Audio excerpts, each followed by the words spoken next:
Recently, the federal government of Nigeria announced a state pardon for a number of persons, including the late Chief Anthony Enahoro, a former federal minister of information, as well as Professor Ambrose Ali, the Second Republic governor of the defunct Edo State. Both men are long dead, but public reaction that has trailed the gesture from the Buhari administration seems to be generating a lot of controversy.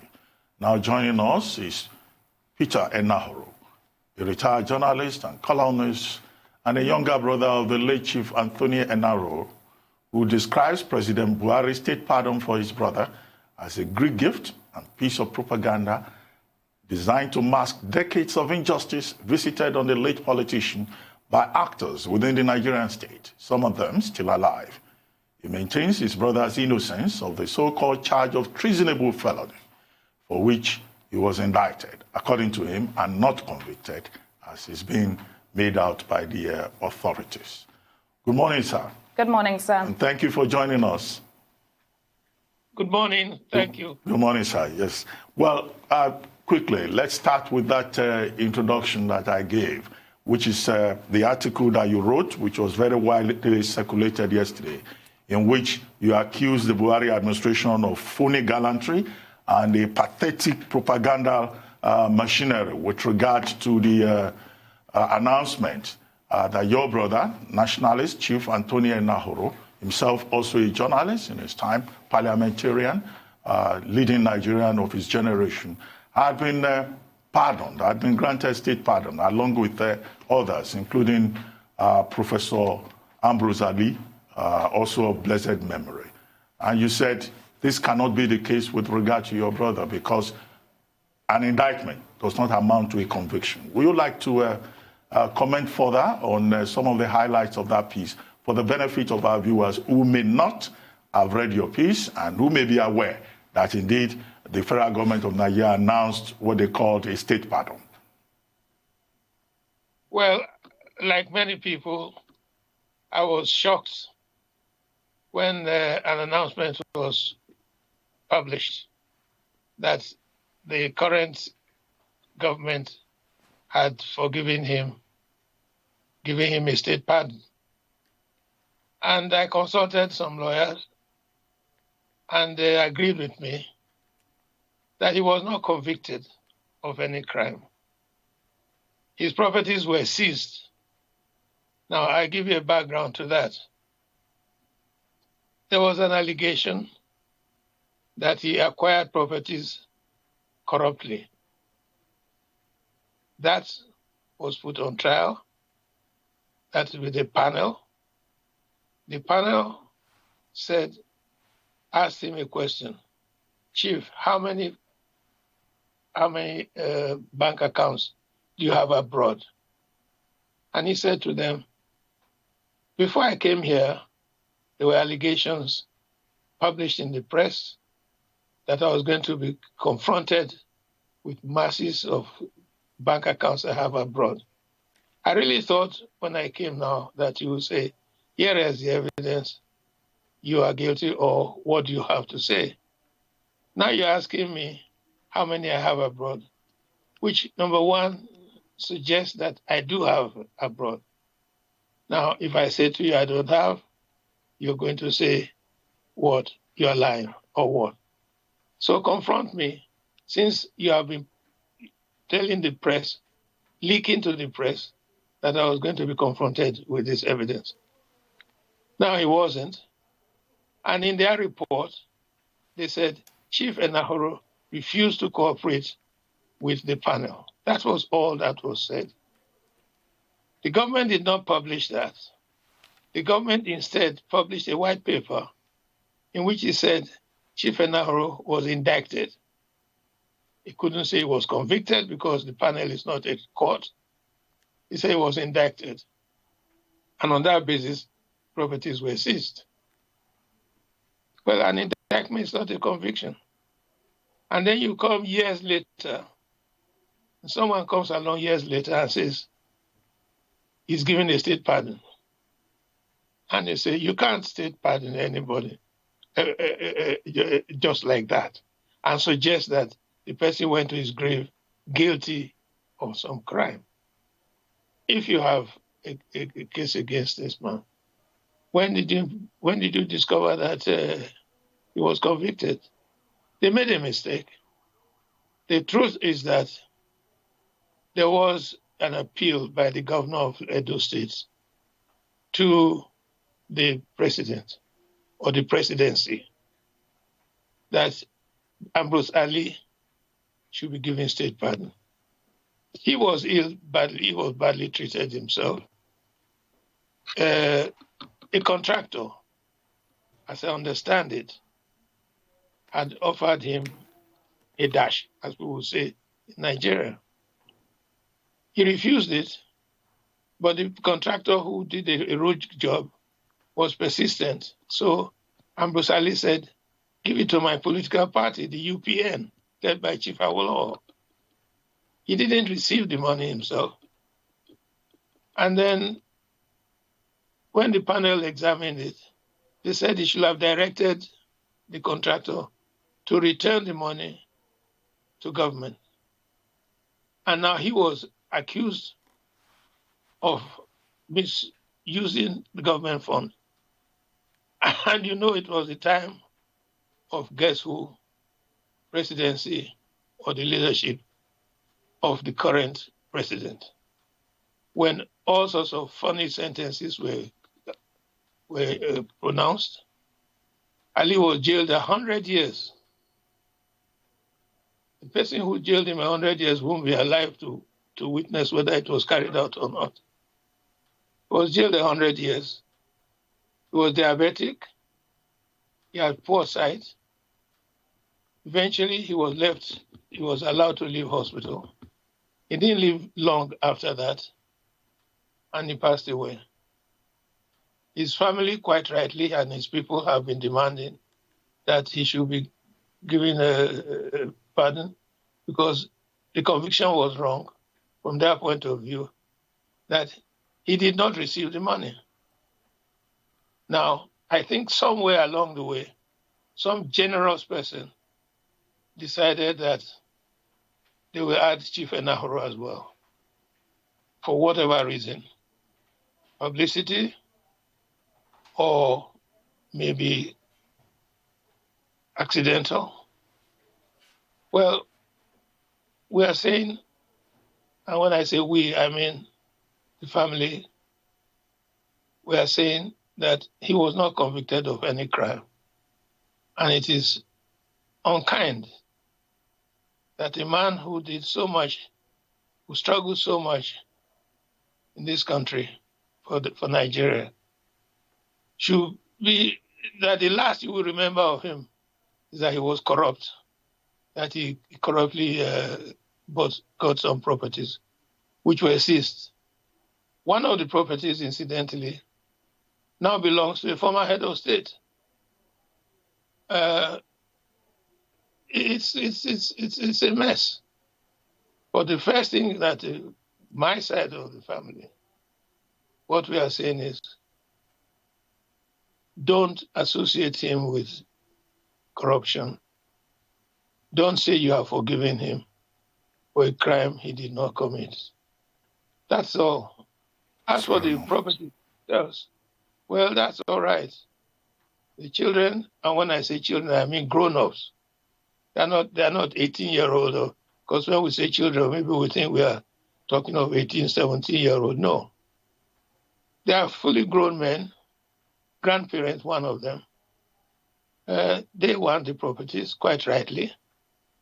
And they have, one of them has put forward a statement welcoming President Buhari, his statement. Fine.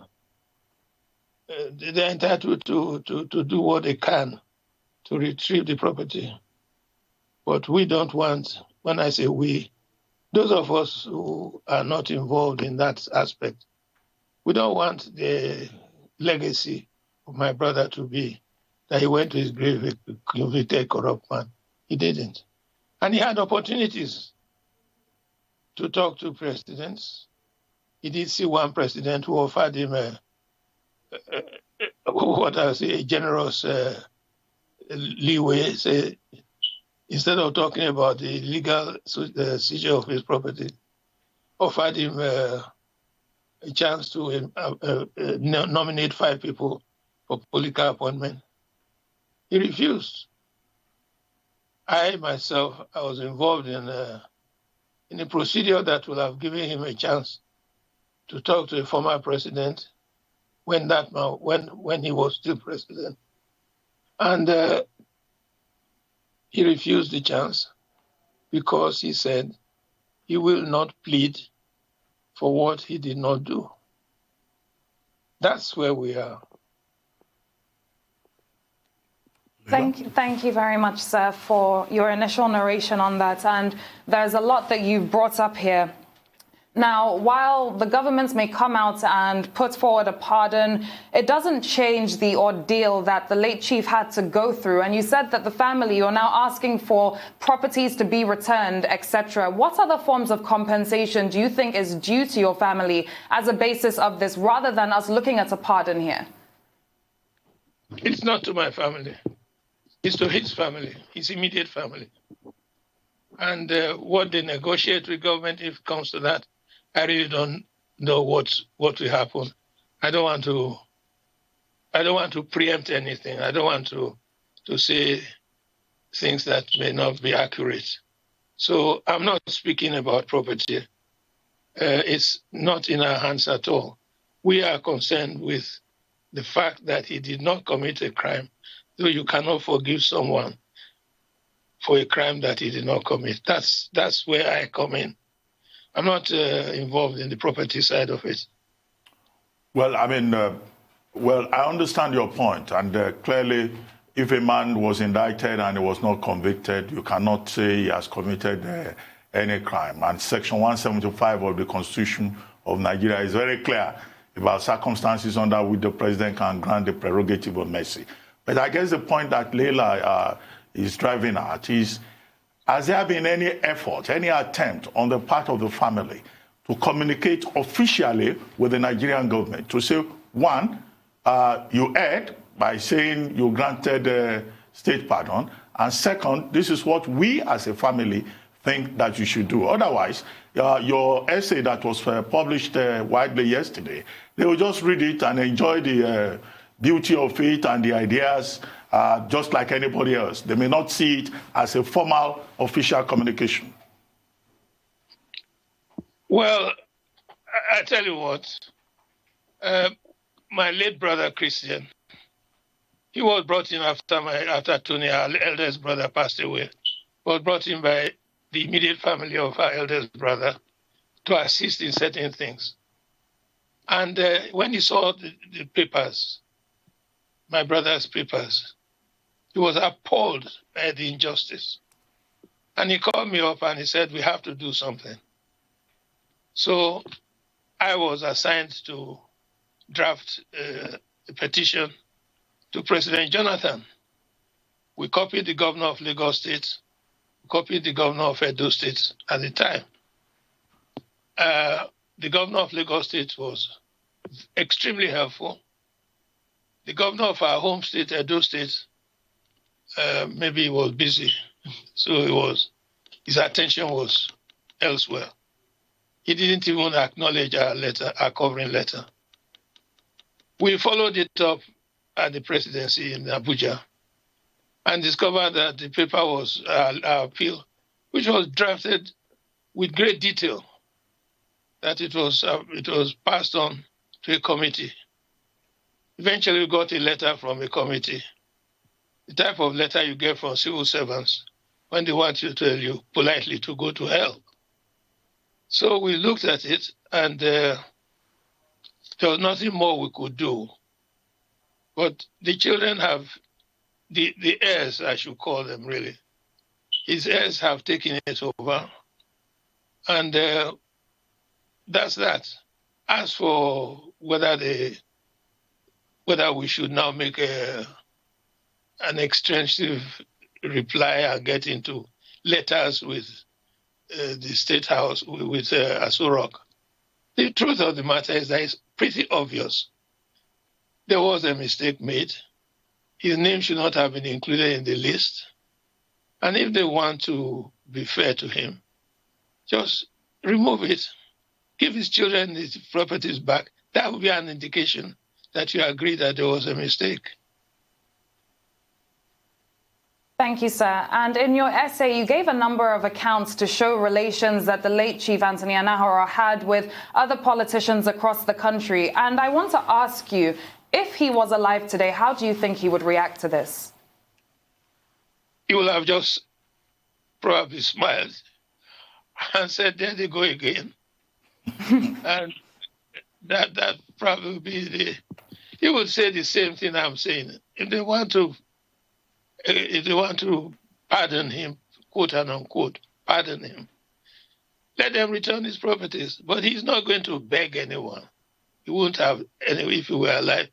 He wasn't going to beg anyone. As I said, he had opportunities, but he never took them up because they would be tantamount to begging. And he was a proud man, and quite rightly. Well, characteristically, Peter Pan didn't pull his punches in that piece that you wrote.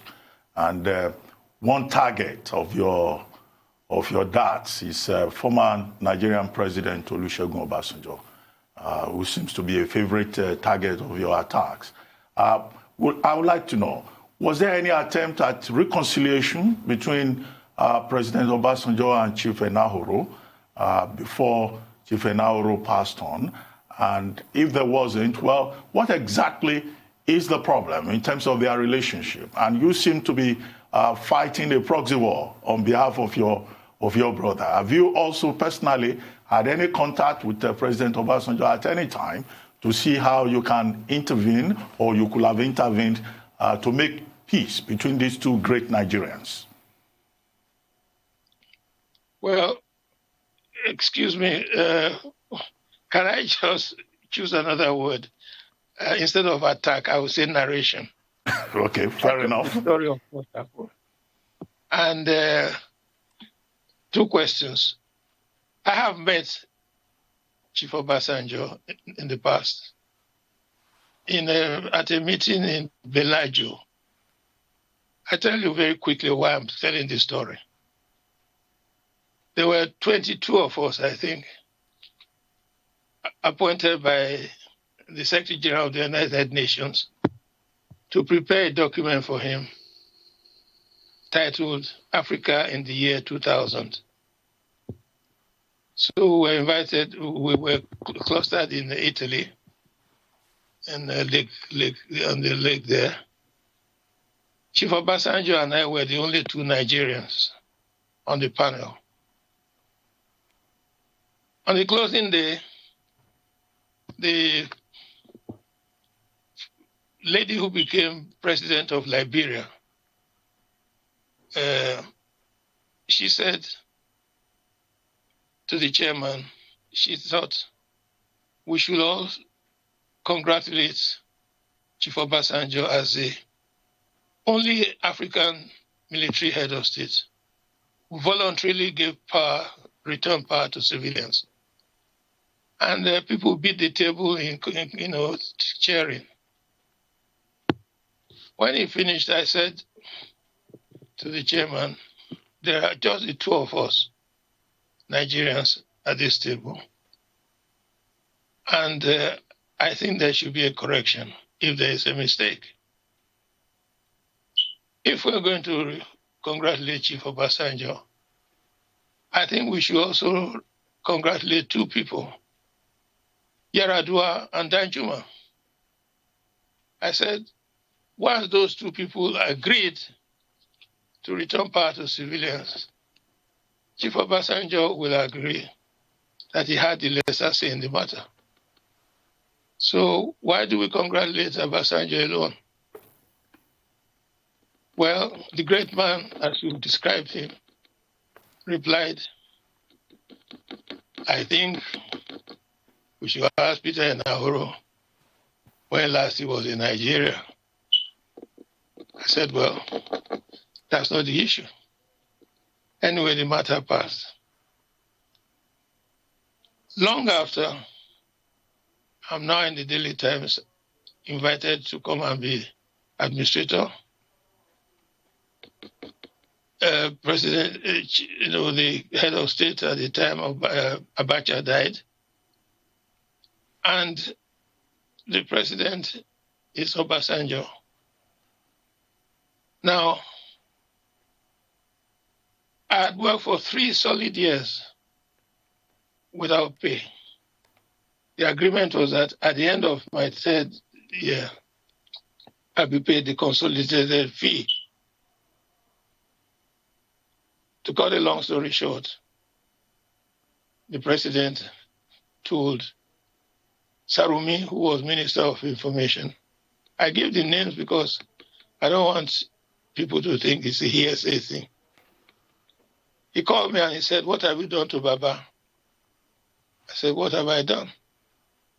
He said, I looked at your file. I don't see why you haven't been paid. I went to him, and the moment I mentioned your name, he snapped. I don't want to hear about him, etc., etc. So that confirmed to me what I had heard so many times. This is a man who does not forgive, who does not forget. And I took my mind back and I said, what have I done? All I could think of was Bellagio. In the report, in the statement I made, in the write-up I made, you say that, at length, anybody who has read it will see that I tell this story. It will take too long to narrate, of his clash with my brother. I don't believe, quite frankly, that you can make a deal with a dead person. My brother is gone. He has passed on, God rest his soul. If Chief Obasanjo has in conscience, either he should tell those who are responsible that this matter should be brought to an end. It is not for me to go crawling and begging him. No, it is for him to search his conscience. And all they have to do is return the properties to the children, to the heirs, and then the matter is closed. As for the nonsense about state pardon, I don't know what the procedure is, whether you can withdraw a pardon that has been pardoned for a crime you didn't commit, for which you shouldn't have a pardon in the first place.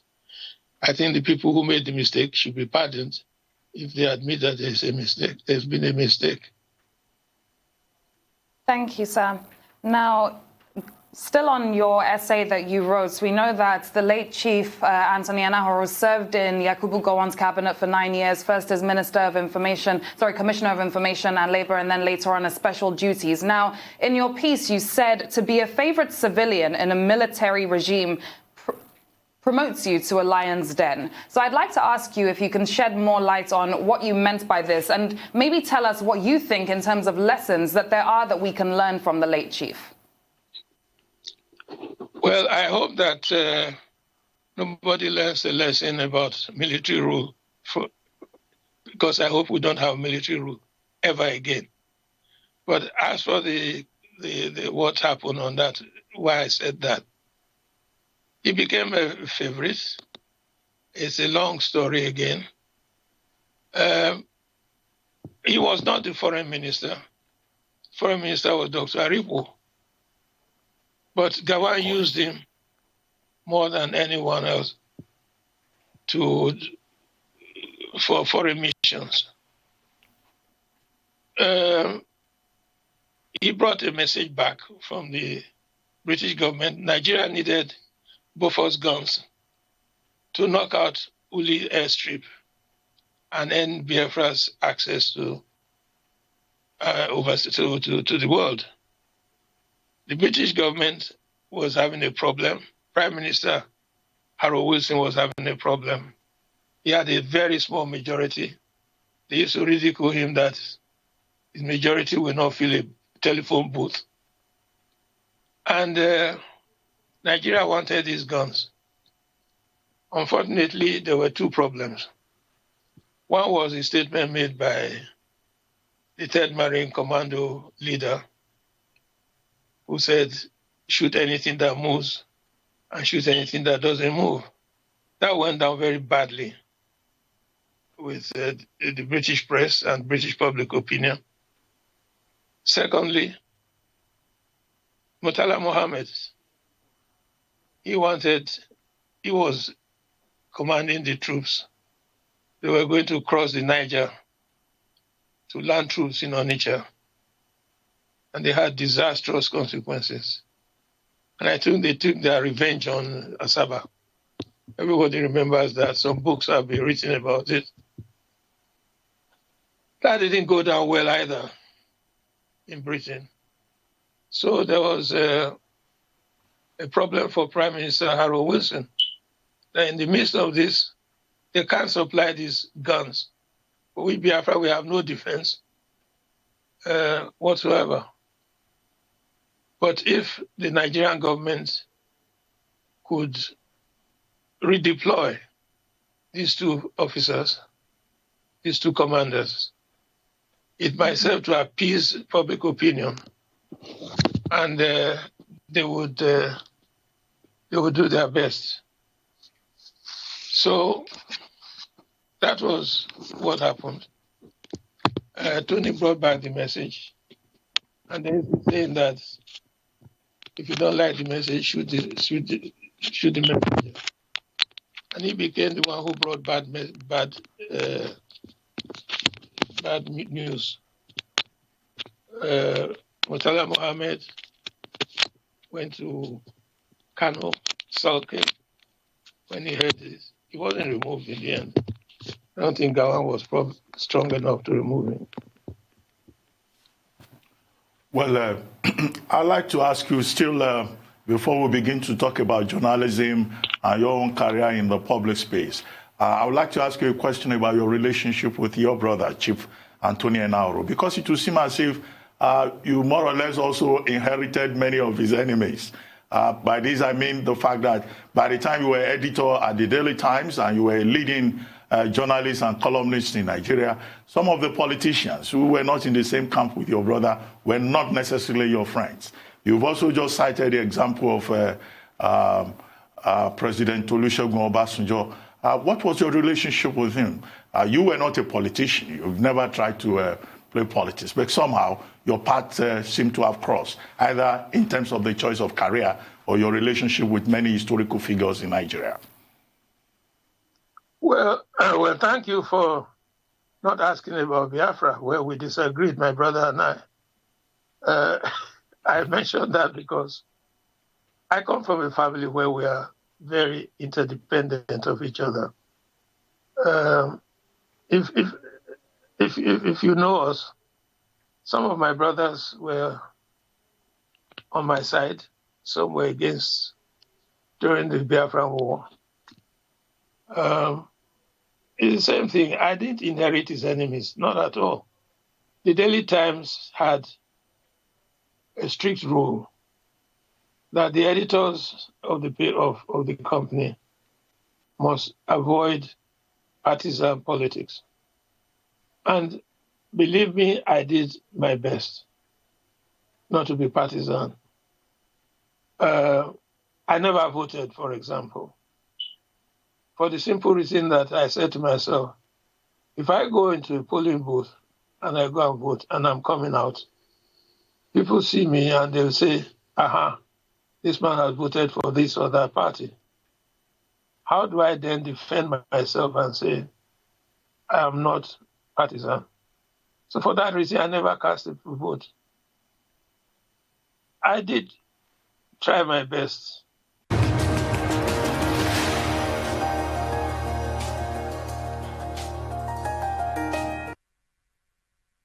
Welcome back to the morning show here on Arise News. We apologize for that technical hitch, but now we have Mr. Peter Enahoro back with us. Mr. Enahoro is a veteran journalist, veteran columnist, former publisher Africa Now, former editor New African, former editor Daily Times, former sole administrator of the Daily Times, an author and a highly respected international journalist. Mr. Enahoro, it's good to have you back with us. Before we went on break, you were talking about your days at the Daily Times and how you try to stay out of politics. That's right. Thank you very much. As I said, the Daily Times had a rule that its editors must be non-partisan. And I did my best not to be partisan, but people will not believe it. Some people, anyway. They think that because Tony Enahoro is your brother, you will automatically support the party that he supports. It wasn't like that with my family at all. We are fiercely independent. Our youngest brother, Iman, when my father was contesting the election to the Midwest State Assembly, he had his MDF, that was the party's name, MDF flag, in the front yard of our house, of our home in Uromi. Our youngest brother, Iman, was in support of the Action Group Youth Association. And he hoisted the flag of his party. Well, the elders came and said, this is a disgrace. You must stop him. My father said, no. There's only one way of treating this, and that's to defeat him. So the two flags were allowed to fly. That's the kind of family I come from. Mr. Enahoro, thank you. Now, as Dr. Abati said before we went on a break, when we unfortunately had a technical glitch, we'd also like to speak to you about other things around your journalism, your books, etc. And I'd like to go back to the 1960s, far before I was born, your Peter Pan's articles, which caused quite a stir and a lot of conversation. Can you tell us some more about that? Yes. The name Peter Pan, incidentally, was purely accidental. I was writing 2 columns a week as editor of the Sunday Times. There was one called George Sharp, which was a political commentary. And Peter Pan was interviewing, our equivalent of stars at that time. Eventually, the management said that the George Sharp column was causing too much trouble. I should drop it. So I dropped it, and I kept the interviews. But I couldn't resist making comments in the interviews. So it evolved into Peter Pan. And over the years, it just grew and grew. Well, sir, let me quote something to you, which you wrote, and this is from page 227 of Then Spoke the Thunder, your memoir. You said, success as a newspaper columnist has its show business glamour, but journalism has its cruelty. I'm quoting you directly. Now, how cruel is journalism? And when you say journalism is cruel, are you using that to describe your experience, the fact that you had to go into exile shortly after the July 1966 coup and didn't return until about 1992? Because, as we're told, you had caused too much trouble with Peter Pan column, and you were too close, some allege, to the late General Gunyun-Rossi. Well, you know, journalism has a glamour. You meet some of the highs, and you also meet some of the lows. You can be invited to lunch by a president of Sierra Leone who has his food delivered to his office every day. And he says, come and have lunch, and you're having lunch over his writing desk, and it's very glamorous.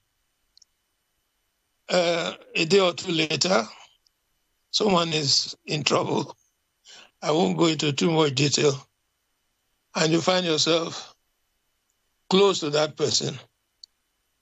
And that's the low side of it. You meet the highs and you meet the lows. The cruelty of it is, at the end of the day, who is your friend? You kid yourself if you think it's only the highs, and you kid yourself if you think it's only the lows. You don't really have a permanent friend or a permanent enemy. If you do your job as you should, you find that your life rotates between the two, and it's exciting. That's what I meant. Three books, one of them is called How to Be a Nigerian, a very popular book when it came out. I wanted to ask you if you can tell us more about what inspired you to write this book, and if we can also expect any more books from you. Well, How to Be a Nigerian, it's funny, it's an uncompleted work. I started writing it at the suggestion of a German journalist friend of mine. We were exchanging jokes about our countries. And he said the stories I was telling him, the jokes I was making, why don't you put it down and put it in a book? So I took his advice and started writing it. And I sent it as a skeleton. At that time, we didn't have publishers in Nigeria. I sent it as a skeletal work to Longmans in the UK. What did they think? I can develop this into a book. Eventually, the reply came with the pages saying that they didn't think Nigerians were ready for this kind of jokes. So luckily, I didn't throw it away.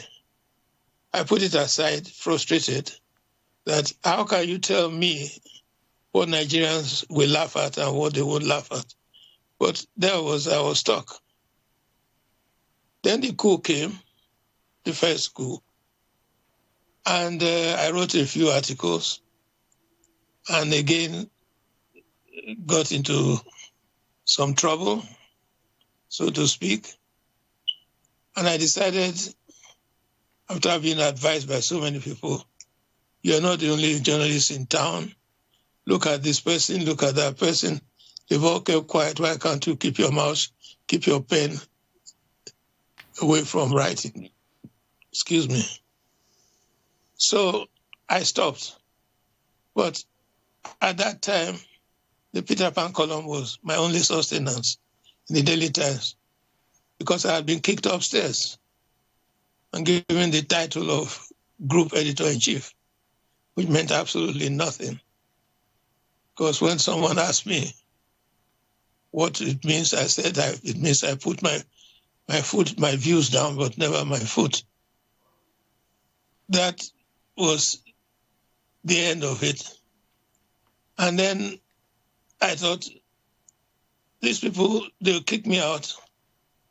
Eventually, I can't be earning a salary here and not doing anything really, just advising editors who can either listen or don't listen. So I decided to publish excerpts from that I had written to Longman. And surprise, surprise, there was a huge reaction. I got calls and people said, this is fantastic, and so on. And I was going to develop it into more chapters. Unfortunately, the second coup came, what is called, some call the revenge coup, and I left the country. Well, the Daily Times decided to put it together, the bits that I had published, and that became the book that you were talking about. It was an uncompleted job. And I'm surprised that it still goes on, which shows that failure has many descriptions. Because as far as I'm concerned, I hadn't finished the job. And there you are. All this later is still being sold. Well, Mr. Enahoro, we can say conveniently that you've seen it all. You've been here, you've been there, from 1959 to the present. But I'd like you to attempt an assessment of the Nigerian media over the years. From your time at the Daily Times, when you had people like Sad Sam and others, up to the time when you returned as sole administrator, what you remember about some of your proteges, including Chief Segun Oshoba, and then what you saw when you returned as sole administrator, and then your international experience, and how you would assess the media in Nigeria today, particularly the print media. Yes, let me begin with the print media as it is. What I very much would like to see is more investigative journalism. Technically, it's better than we had. We have color printing now. Then we have huge bundles as daily newspaper. We were unheard of in my day. So progress has been made. It's just, we take a subject, we treat it, next day we move on. There has to be longevity. There has to be more investigative work.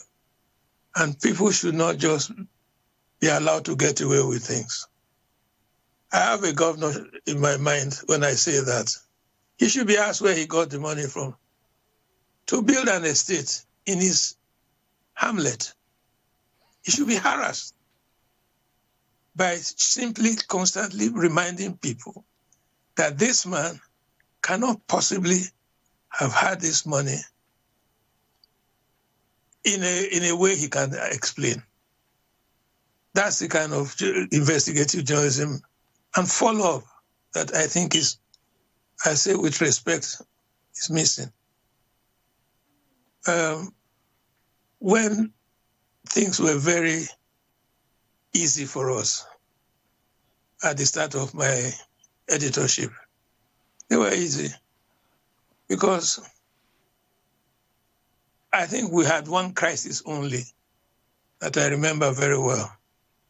That crisis was when the federal government decided to make a law that if you publish false information, you could go to jail for 6 months or be fined £200 or both. We fought it. We met the Minister of Information.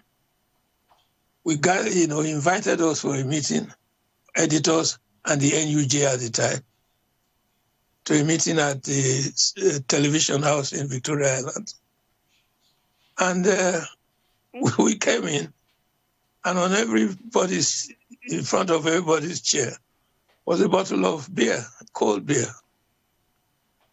I said, what's this? And I know you journalists, you like drinking and this one. No. You have to remove these bottles. It's a bad sign. Fortunately, I was supported by Ladnego, who was the president of the NUJ.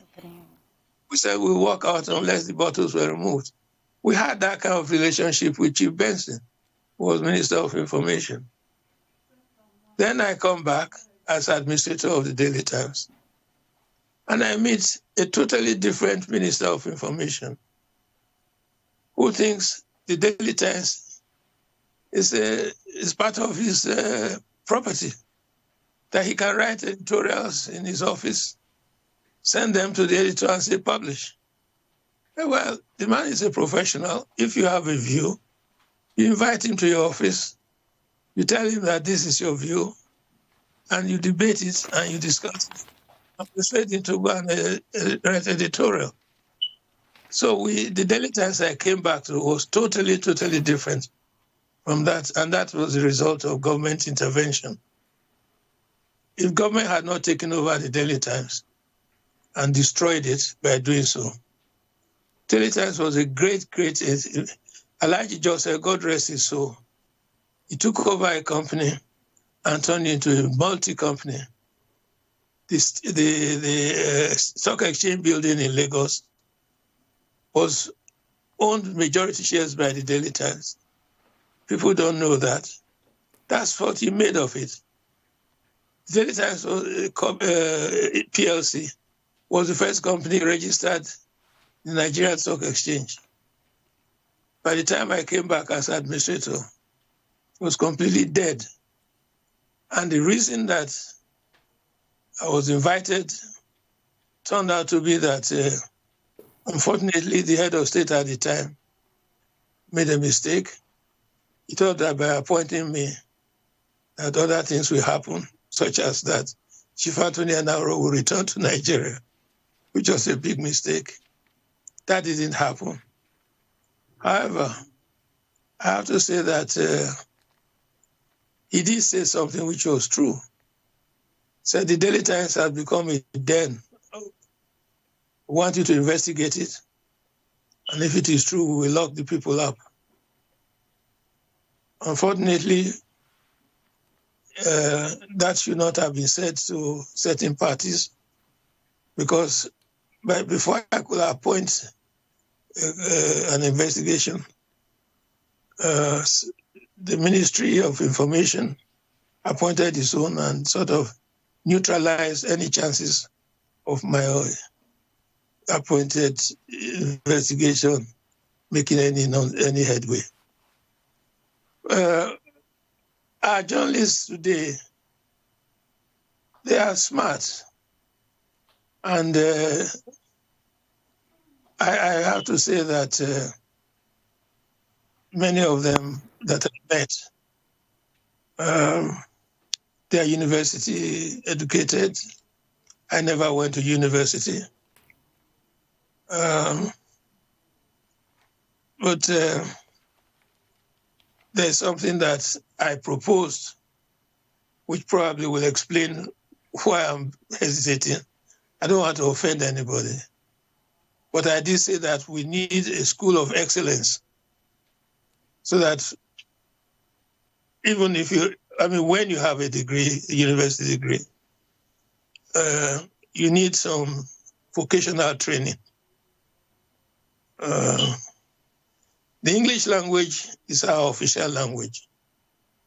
And we have to write it in a way that is universal for other people to understand and not use words. Who will tell someone that the word B-O-T-H-E-R is different from B-O-R-D-E-R? We say somebody doesn't bother to do something. You can't possibly say he doesn't bother to do it. Someone has to tell you. Unfortunately, if you are the boss, who tells you? That's why I say we need a school of excellence so that editors will send their people there, haven't finished university, haven't started working, to go and polish up certain things. I know that eventually the day will come when ultimate will be the ultimate, not other words that I use so frequently. We need polish. That's all we need now. We have the technical quality, we have the ability, but we need polish. Certainly, Mr. Enahoro, I'm sure many would agree with that. Now, let's also go back in time. How do you remember some of your old colleagues? Let's talk about people again like Sad Sam, people like Prince Tony Momoh, people like Chief Segun Ashoba. How do you remember them? Well, let me speak as an old man and say that Segun Ashoba was not my colleague. He was my reporter. I know he became governor. So now if he's watching this, I say, hello, how are you, young man? He's over 80, sir.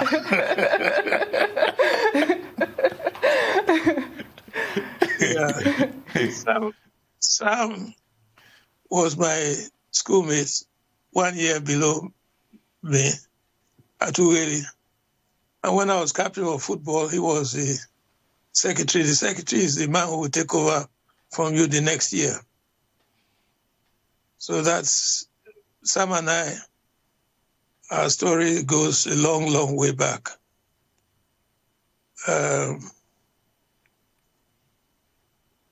Who else did you mention? I mentioned Prince Tony Momosa. Oh, yes, Tony Momo. Yeah. He was in the Daily Times too. Daily Times was a kind of training school. You pass through there on your way to somewhere else. I think he once ran the Daily Times Academy for teaching people. I wasn't in Nigeria when he went to study law, but we met several times. Yeah. Well, sir, let me take you up on something that you tried to justify in Then Spoke the Thunder. When you were justifying your opposition to the late Chief MKO Abiola, and the fact that also you supported the annulment of the June 12, 1993 election.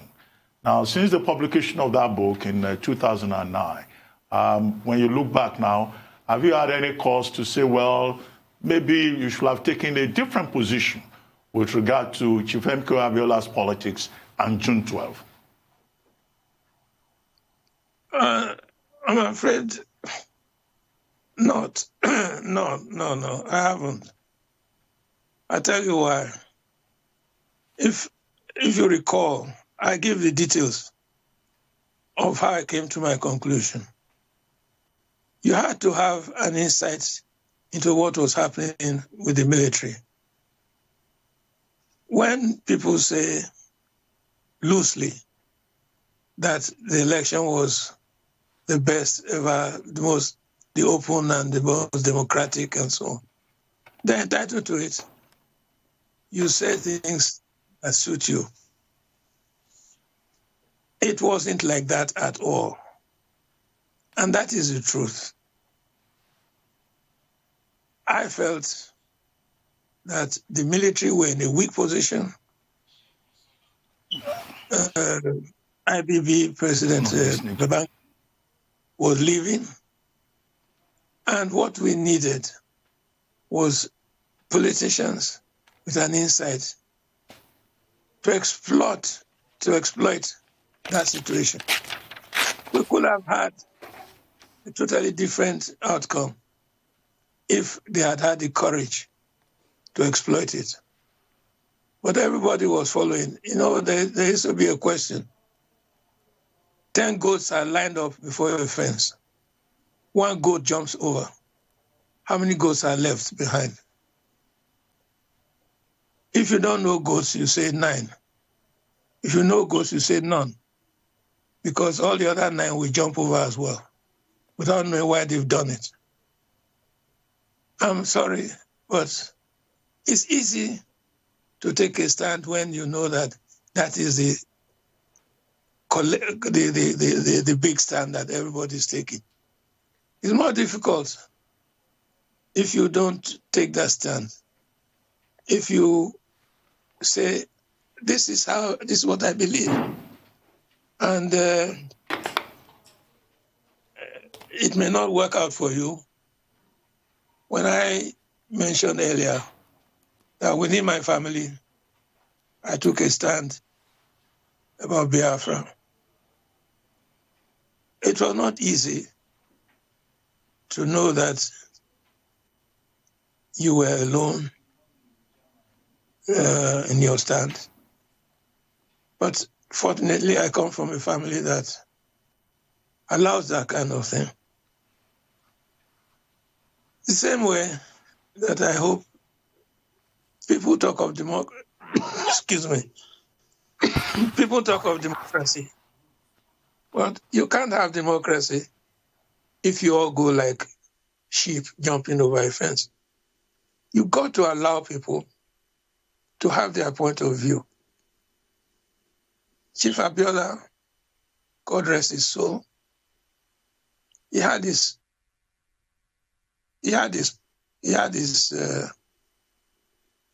greatness. I met him, as I say in the book. He came to see me in the hotel, and he was very generous to my son. That didn't change anything. Just as I won't expect him to have changed anything on meeting me for the first time or second time. The world is like this. We are people, we are human beings, we are created, and we have been given something by God. That is your thinking head. People should think more. And if you don't agree with something, have the courage to say, you don't agree. I won't have changed something just for the sake of changing it to be on the popular side. If I was wrong, well, I was wrong. But I still feel that if the politicians had had courage, knowing what was going on within the military, they should have exploited it. They would have got a lot more out of Babangida than they did. There was no need for what happened, but they didn't. They didn't exploit it. Some of them knew what was going on, but they didn't exploit it. And that was a pity. Thank you for your views. And speaking of elections, let me bring something current in here. INEC have said that the elections in Edo State, the state that you're originally from, is of course going to hold this year. And of course, we already know that there have been a lot of internal unrest within the state over the past few years. I wanted to ask if you have any fears, hopes and doubts about the upcoming elections, if any. To be honest, no. If there's one thing I've learned, it is that democracy, really, you find that democracy is what works for you. The British government, the current British government, is a conservative majority. It's a first-past-the-post system. But when you go and look at the figures, you can't say the majority of the British people have voted for you, when the majority of the people is 35% of the people who voted. And you find that 65% actually, by voting for two or three other parties, did not vote for you. But the expression goes, the majority of the British people support us. Then you have the American system, where President Trump is defeated by 3 million votes by Mrs. Clinton. You hear one man, one vote. But it's not like that. Turns out that you have to win states and get percentage votes for the college that will eventually announce who's the president. On that basis, he became president. But on the basis of one man, one vote, he lost to Mrs. Clinton. So we are just starting this whole experience and this exercise. I'm not really au fait with what's going on in Edo State. But I say that whatever happens, they will come out with something. What we do is not what happens to the two individuals or how many are candidates. What we want is scrutiny.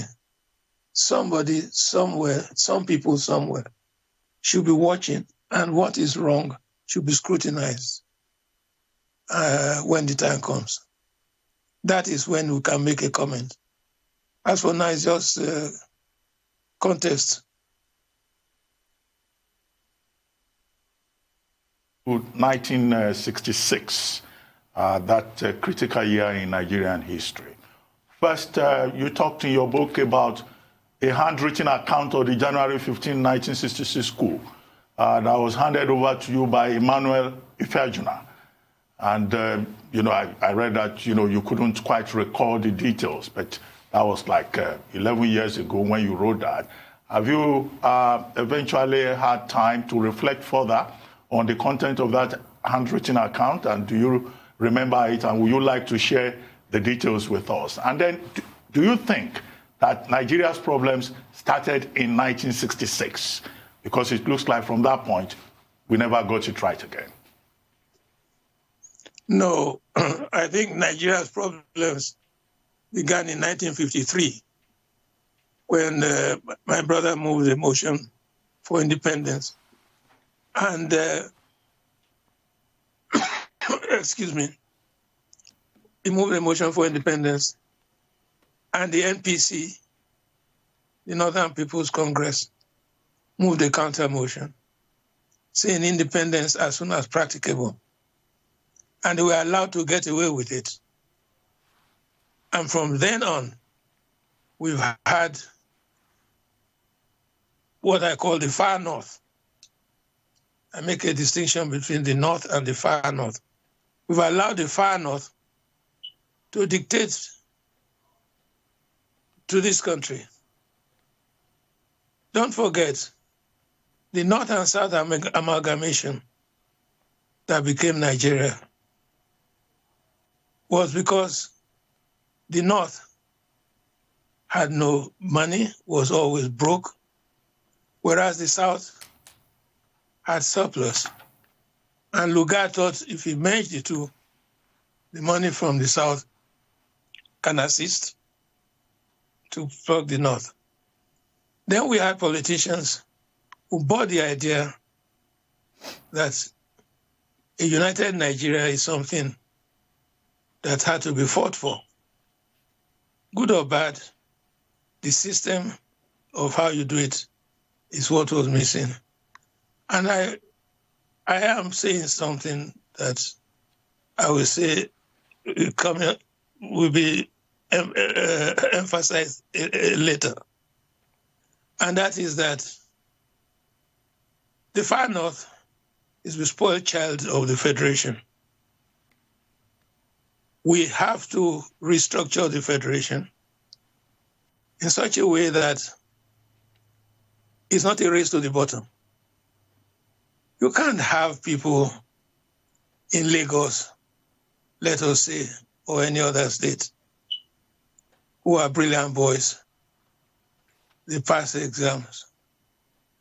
And because you have a quota system, they can't get into an institution that they want, that they deserve to be. And then you give somebody who is less qualified a chance to do it, and you say, he's catching up. No, you are not catching up. The late Alfred Rewane was asked a question when they had the Coca Commission of Inquiry, that, Chief, you are a self-made millionaire. How can you say that you support democratic socialism of the Action Group? Don't you understand what socialism is? He said, yes. He has to be frank. When he first was told that this will be the party politics, democratic socialism, that he thought it meant they wanted to bring him down to the level of the so-called man in the street. But when it was explained to him that socialism meant raising the man from who was at the bottom up to his level, he gave his full support. What we are doing at the moment is that we are bringing everybody down as much as we can. That's why the standard of education is so low. That's why nobody talks about building hospitals. Because those who are in charge, those who have benefited most from it, are people who use the money to do all kinds of... There was a funny man, the senator, I don't know his name now. He asked his wife, 3 wives he brought to the Senate, within the last couple of months, asked them to stand up. And he bragged that he has 23 children and still counting, he said. I bet you he's not paying school fees for those 23. I bet you he's not probably even seeing that they go to school. That kind of thing annoys me so intensely.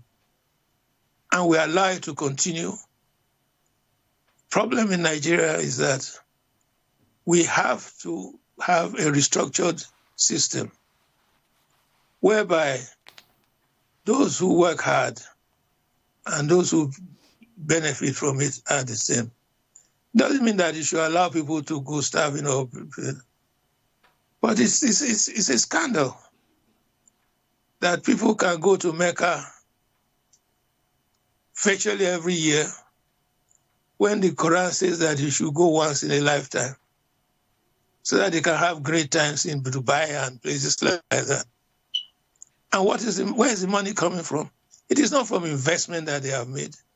It is not from earnings. It's coming from the quota system of oil distribution called statutory revenue allocation. It's a scandal. And that's where we are today. We have to have a system where those who work hard and states that have benefits.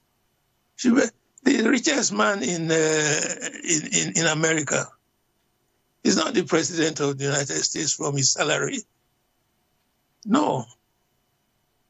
When Clinton was governor of Arkansas, his home state, where he was governor for 12 years, his salary was less than that of the mayor of New York, because New York City made more money than Arkansas. But we have a system in Nigeria where a permanent secretary in a state that should not exist expects to earn the same salary as the permanent secretary in a state that has more revenue. It's wrong. It's not helping. And Nigeria has deteriorated because we have been ruled by people who haven't a clue. We have it now. They don't have a clue. And it goes on and on and on. It's infuriating. It certainly is infuriating, Mr. Enahoro, and it's something that we cannot continue to ignore. But I'd like to take you back to something you said earlier. You said you put your views down and not your foot, and you said that what is wrong should be scrutinized. Now, given that, I would like to get your reaction then to the number of Nigerian journalists that have gone into detention or been detained over the years. We can look at some common cases of journalists like Agba Jalingo, journalists like Jones Abiri, journalists like Omoyele Sowore. It's quite worrying because even the Committee to Protect Journalists, the CPJ, last year in December placed Nigeria on its impunity index, a ranking of countries with the worst records of unsolved murders of reporters. How do you react to all of this? Ashamed. Ashamed that all this time after independence, this country, Nigeria, that was forecast to be the star, the guiding light of Africa. If only some of these people, they know how it all started, how we all started, how pre-independence, Africa was a great hope. I remember the founding of the OAU in 1963. The big competition was between Nigeria and Ghana.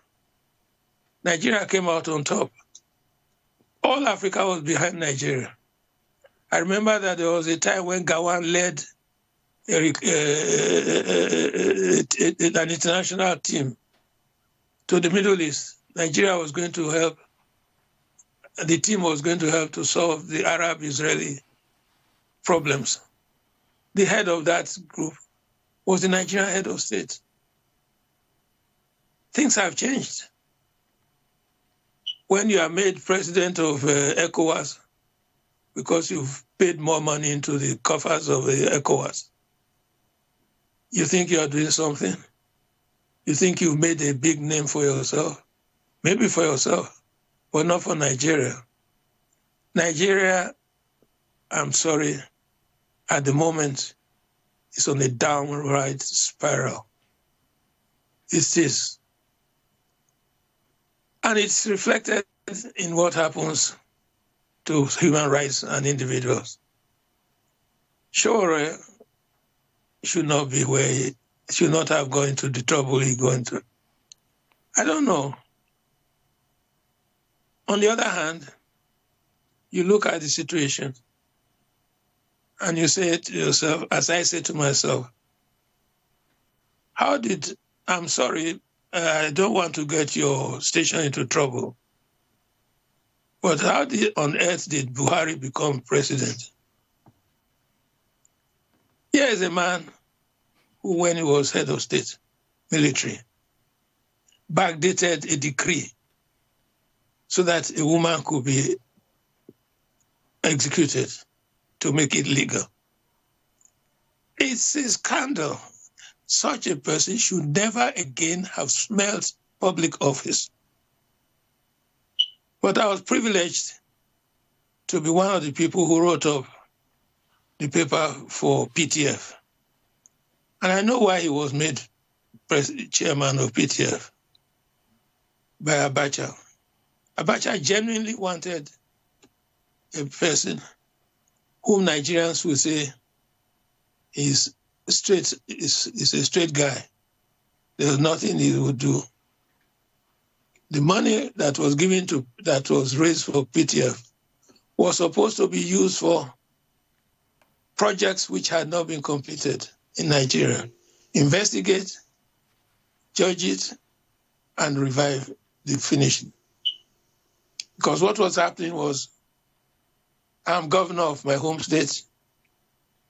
I start building an airport in my village. Maybe it's finished, maybe it's not finished. My term ends. Someone comes and he says, I'm not building that airport anymore. I'm going to build a road to Timbuktu because that will suit my people more. And it does. So there were a lot of unfinished projects. And General Abacha was persuaded that the money which came from the excess during the Iran-Iraq war, the money should be used to complete unfinished projects. That was accepted. Buhari was put in charge. Building a market in Katsina was not an unfinished product. Buying exercise books for northern schools was not unfinished product. Building side roads to connect with highways was not unfinished product. He did all that, and they didn't elect him nonetheless. He was not elected. But when I heard that people who were stalwart Nadeco, for some reason, said that Buhari has changed, I said, where were they? Where did they discover this? Who was it who went to Abacha and said, the board of directors have been appointed for PTF, are obstructing me? And all Abacha wanted was peace. So he gives you permission, and you go and set up a body of young stalwarts of your own, put them in the Hilton Hotel in Abuja, and make them a board of directors in all but name. These things happen. And people say he has changed. Mr. Enahoro, well, I'd like to draw your attention to the second leg of the question I asked earlier, which was about Emmanuel Ifeajuna, whether you would like to share some of the content of the handwritten notes on the January 15, 1966 coup that you said you had access to. And then throughout the course of this interview, I noticed that you've been lying down. Many of your old colleagues, your proteges, they will be wondering whether this is by choice or, this is just, how you chose to have this interview. Okay. No, about Ifeajuna to start with. Ifeajuna escaped to Ghana. And one friend of mine, who I think doesn't want to be dragged into all this anymore, and Christopher Kibo, the late Christopher Okigbo, went to Ghana to persuade him to return. Some people had the story that when Ifeanyi was at university in Ibadan, he was responsible, he was one of the leaders, or maybe he was responsible for a protest for food or something of the cuisine. And when they came to the crisis, he wasn't around. That he has to return and take responsibility for what he had done. And he wrote a handwritten account.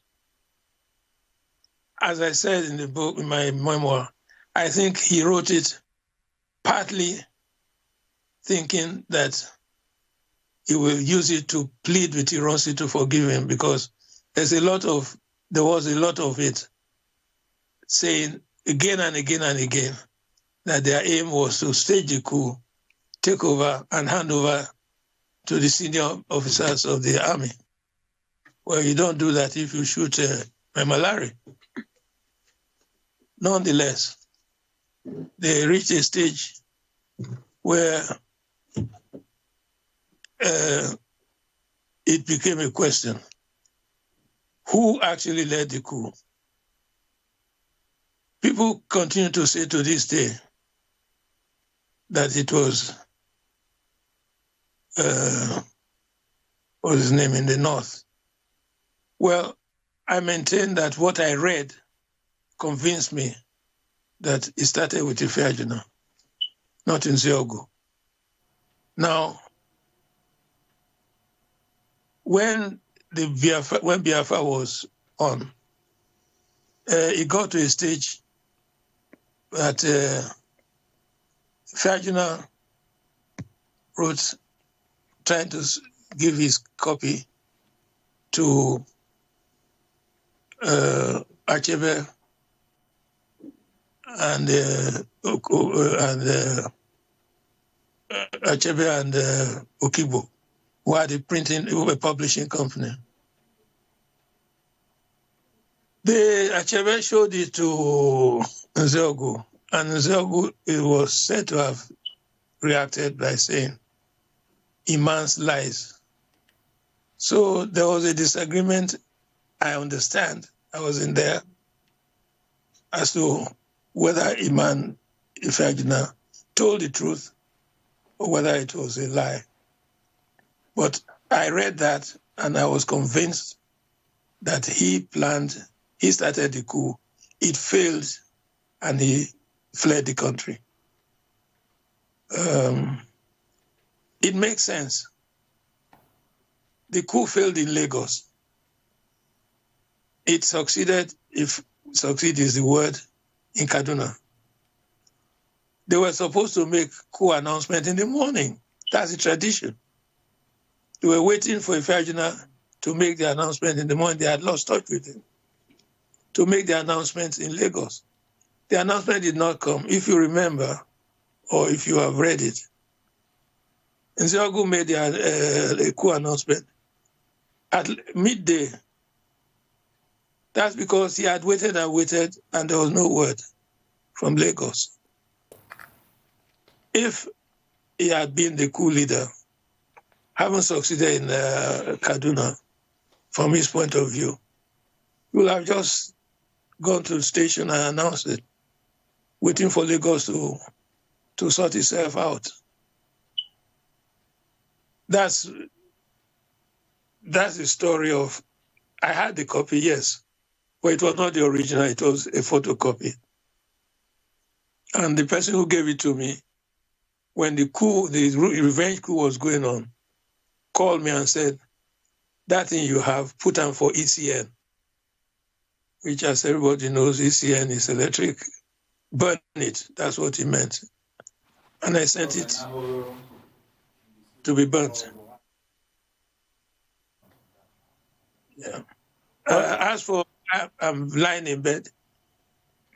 Well, ages ago, I had a car accident, a very bad one. I was thrown out of the car. I was on my way to Cotonou. So this is the story that goes back to 1961. And as a result, with age and everything, my movement is restricted. And unless I have to get up, this is just a convenient way. Okay, we understand, and we thank God for your life and your many achievements. But quickly, sir, two follow-up questions. The friend you were referring to, when you said there is a friend who no longer want to be dragged into the matter, when you mentioned Christopher Okigbo, could that be Professor J.P. Clark, who is your very good friend?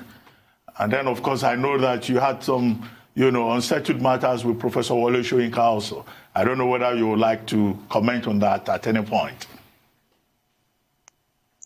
Well, JP is my friend. He's more than my friend. He's more like a brother. So if he were someone that I felt I have to protect, I would. As for the great man, the prof, well, I haven't seen him in years. The last time I spoke with him, I was in Abuja on a Saturday. We were playing golf, and a friend of his, one of his great friends, called me and said, the prof wants to speak to you. And quite frankly, I didn't know by then that an abbreviation of the man's name is become prof. So I wonder who it was. Turned out to be Wole, and he said he'll be coming back to Abuja and we'll talk. Well, I'm not in Abuja and he didn't return. So I haven't seen him in years. I think we'll leave it at that. Okay. Okay, sir. Now, I want to ask you, sir, looking ahead and Nigeria years from now, what do you foresee given the current state of the nation? Are you positive and hopeful that Nigeria can progress into what this nation really should be? What are your internal thoughts? Yeah, I think Nigeria has a chance of being a country to start with. You have loose-tongued people saying, a great country. Nigeria is not a great country yet. It can be a great country, but it isn't yet. They just say it loosely. Nigeria can be a great country if the South will produce leaders who have guts, who will take charge of the country. When I say take charge, I mean they should build alliances with the Middle Belt. They must find a couple of people in the far north. Power has to be taken away from people who misuse it, and it's been misused long enough. It's been misused again and again and again, long enough.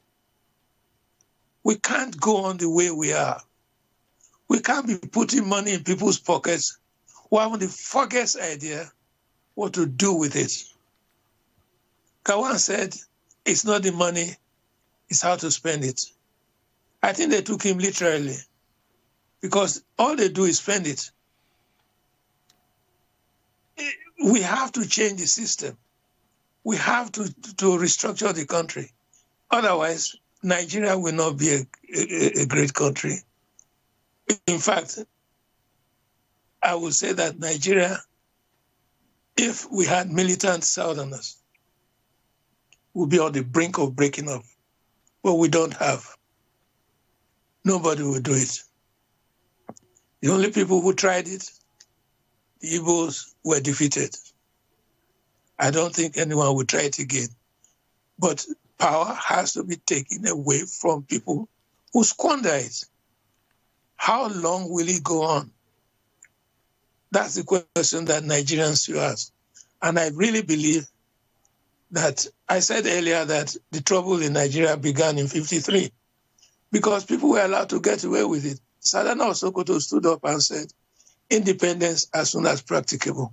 Nobody pinned him down to say, when are you going to judge this? Instead, they walked out in anger. And that gave him a chance. And then Lugard started it by saying, there's no money in the north. Let's take the surplus from the south and use it. The north, far north, I keep saying, the far north has been a dependency. And unfortunately,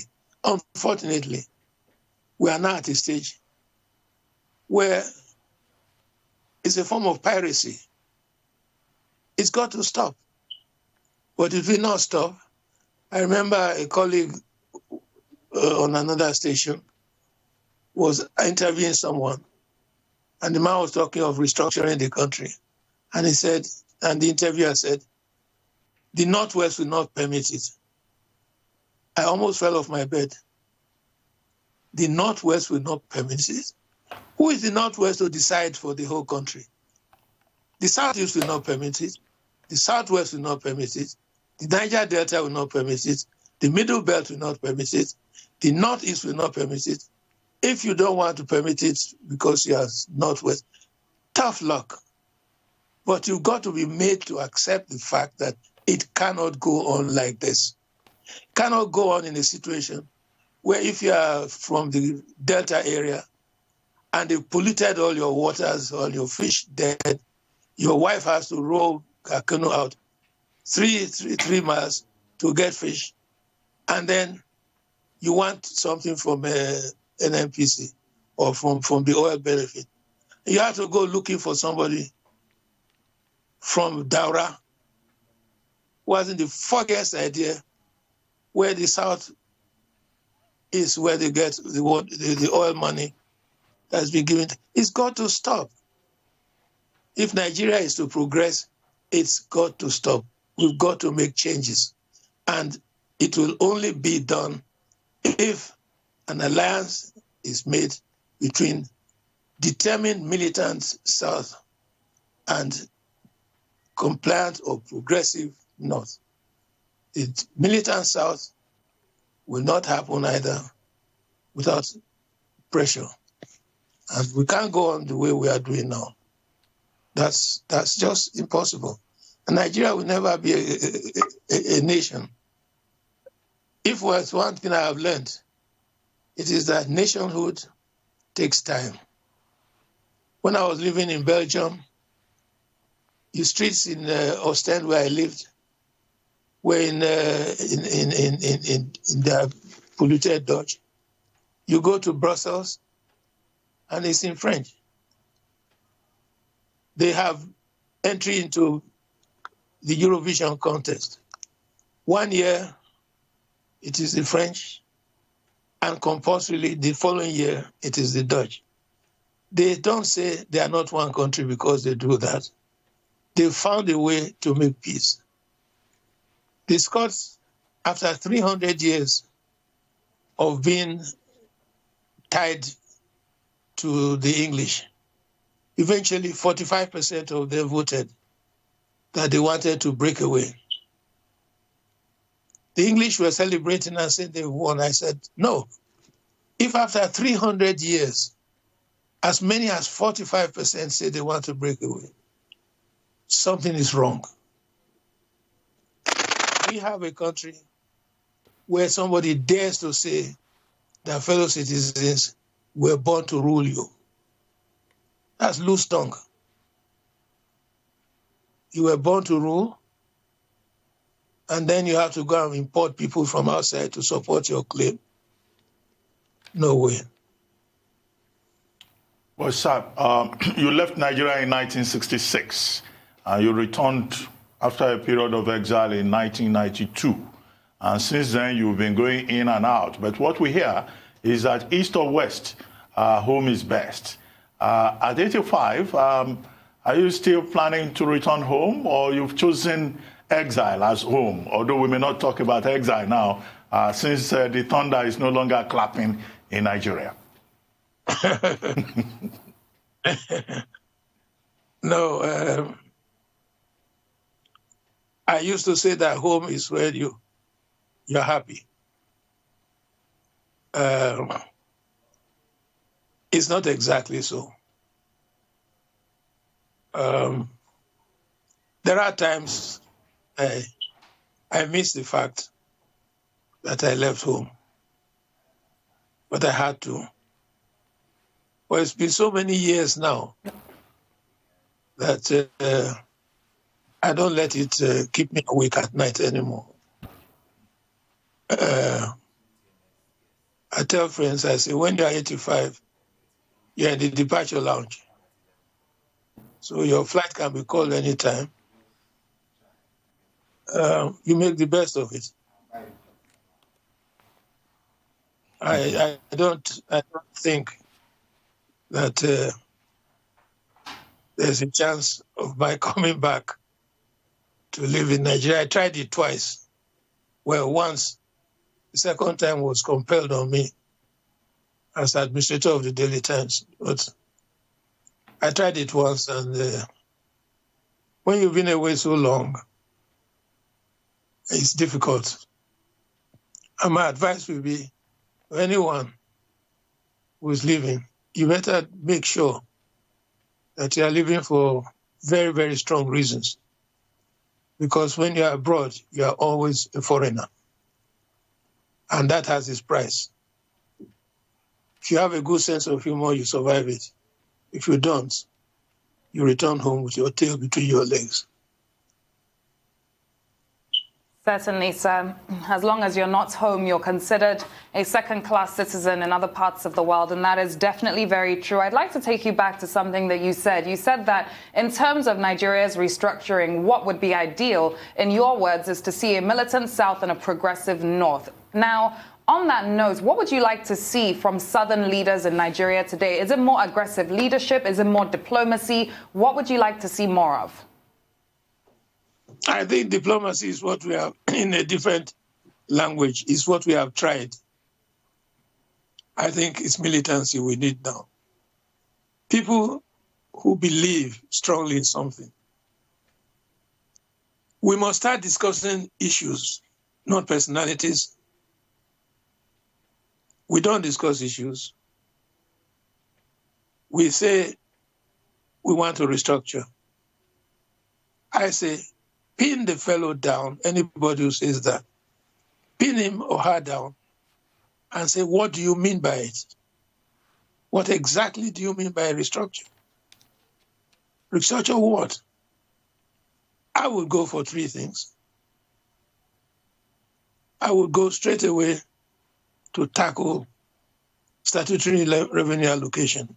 I know that that is poison in the thought of the far north, because they can already see that the nonsense that has been going on will not continue. But it has to happen. Before the end of this century, oil will no longer have the relevance it has now. To become like coal. If we think that this will go on forever, it won't. Well, when it doesn't go on forever, what then?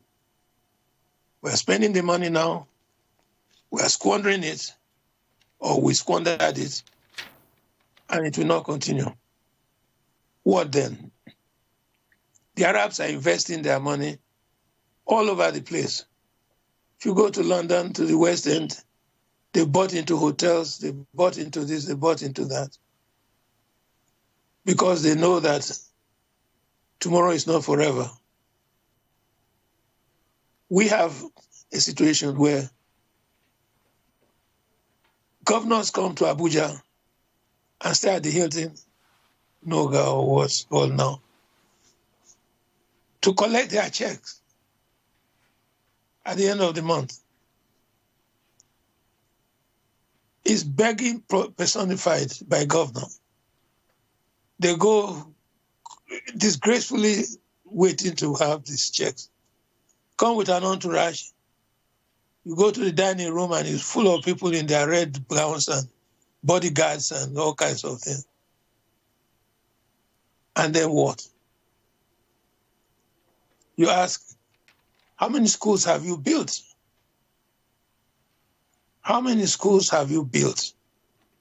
Why do we have children in Kano queuing to vote and is allowed? It's a disgrace. And they do it because they can get away with it. And I say they get away with it because, let's face it, the far north has been pampered since the South agreed by walking out that independence as soon as practicable. Independence could have come earlier, but they had this thing. Sadana said he needs time for northernization. I have nothing against northernization at all. I have nothing against the principle. But if northernization means giving, filling foreign embassies with people who don't know whether they're in Saudi Arabia or in Papua New Guinea, that's terrible. That's terrible. Something has to be done. And it can only be done by the South finding leaders who are not content with eating from the master's table, crumbs of bread passed to them. And we have too many of those. Well, sir, let me ask you a question now about, again, journalism. When you were editor of Daily Times, it was said that you were so powerful that, in fact, certain decisions could not be taken at the State House without the then head of state consulting Peter Pan. And then later, when you went to the New African and you became the editor, I recall Ben Asante writing a piece. Ben Asante worked with you at the New African, that there was no African president or head of state that you could not just access like that. But still, you refer to some of them as hypocrites, particularly Nyerere. I hope I'm quoting correctly. Why did you consider a man like Nyerere a hypocrite? And how many hypocrites did you meet who were African leaders? Well, to be frank, the world is full of hypocritical leaders. But I've learned a lesson about that. It's the way the world works. You can't have everybody being the Pope. The fact is, when Nyerere was retiring, he received certain benefits. And I have nothing against it. Excuse me. It was just the way it was presented, as though people are so stupid they don't know when the man is being given a dash, as we call it in Nigeria. He had his house in Dar es Salaam when he was president. He refused to use the governor's residence, which is the state house. As president, he said he would stay in his house. But then the president, the house was not suitable from a point of view of security, guests, luncheons, dinners, and so on. So something had to be done. And the assembly voted funds to expand and extend the place suitable for his use.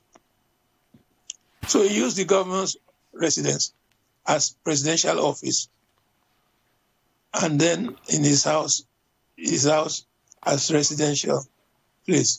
When he retired, he will remain the president, the chairman of their party, of the ruling party. So they bought the house from him, and presented it to him as the house for the chairman of the party. So when he was in Dar es Salaam, he could stay in the house as chairman. And he was going to be chairman for life. And the cash they used to buy it was given to him. In other words, they retired him with that huge amount. Meanwhile, he had no house in his hometown. And they decided that it is not right for the president not to have a home. And it was true, he had no home. So they built him a retirement home at home. And then the government was deciding that they should move the capital from Dar es Salaam. And people agreed to go to the center of Tanzania. And a place was provided, a building there, to suit the chairman, who was not president anymore, when it comes to meetings. So he had 3 homes. Now, if you did that with somebody else, he was the type of man who would have raised his nose and said, this is wrong, this is wrong, this is wrong. And people will believe it. But I say it's hypocritical. That doesn't mean that it's the way it is sold that my spirit was against. As for being able to having access to presidents, yes, there's one thing that we were lucky. If you are working in those days, publishing in London, a magazine for Africa, you became very highly respected. In some countries, to be quite frank, take a country like Gambia, it was like a second home for me. So, yes, we were very privileged. Mark, everything has you pay for it. As privileged as we were, you have to be very careful, because with a wrong step, they say you are working in London, you are spying for the West. That general statement, you are always fighting it back. That people were asking, who gave you money to start the magazine? Where did you find the money? Where are you going next? You say, oh, I'm going to Tanzania. You're going to see your friend. As if you're in Kenya. You're going to see your friend? You say, but I'm a friend here. Oh, no, you can't be a friend here. I'm a friend there. So you had to tread carefully. Yeah. If you weren't a journalist, if you didn't spend your life in journalism, what do you reckon you would have done? A lawyer. So I can argue cases in court. I would have loved to be a lawyer. I like the profession. My dad actually wanted one of his children to be a lawyer. Didn't happen. But if he were alive today, he'll be very pleased, because we got, last time I counted, I think we have about 8 lawyers from the group that I belong to. I think if you go to the extended family, we have a lot more. Yes.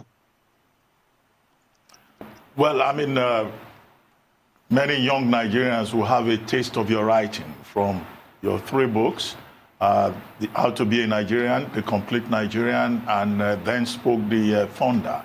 But you wrote a lot more over the years. Is there any plan to put together some of your writings, either the Peter Pan essays or your essays in the New African? No, I don't know. But actually, I'm working on something. So that's taking my attention more. Would you like to share that with us? Is that a follow-up memoir or a creative work? No, it's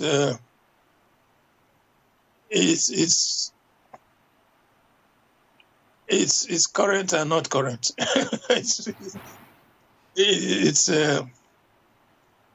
I hope people. I hope the timing is right. Well, but just before we go, any word of advice for younger journalists? Ooh, honestly, I wouldn't know where to start. It's an experience, you know. Journalism is a way of life. Live it and love it. Don't expect that the glory part of it will forever. It doesn't. Enjoy it while it lasts. Because the time will come when you have to retire. Well, thank you very much, Mr. Peter Enahoro, for this long marathon interview. It's been quite a privilege having this conversation with you this morning. Thank you very much, sir.